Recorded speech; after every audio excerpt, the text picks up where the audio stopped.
মহাধর্ম আসলে কি?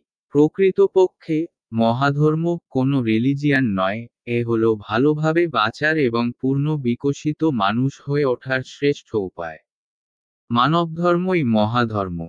পৃথিবীর অনেক মানুষই ধর্ম শব্দটির সাথে পরিচিত নয়, তাই অনেক জায়গায় একে রিলিজিয়ান বলা হলেও এটি আসলে কোনো রিলিজিয়ান বা তথাকথিত ধর্ম নয়। এ হলো মানবজীবনকে সফল করে তোলার এবং জীবনের মূল লক্ষ্যে পৌঁছানোর জন্য মহর্ষি মহামানস নির্দেশিত পথে যুক্তিযুক্ত আধ্যাত্মিকতা ভিত্তিক এবং অন্ধবিশ্বাস মুক্ত একটি বিশেষ যোগাভ্যাস। চতুর্দিকে এই মহান আধ্যাত্মিক জাগরণের মধ্য দিয়ে মানব বিকাশের কার্যক্রম শুরু করুন। আপনার এলাকায় টিম গঠন করে এই আধ্যাত্মিক কার্যক্রম শুরু করুন এবং উল্লেখযোগ্য অগ্রগতি অর্জন করুন। বিস্তারিত জানার জন্য গুগল সার্চ করুন।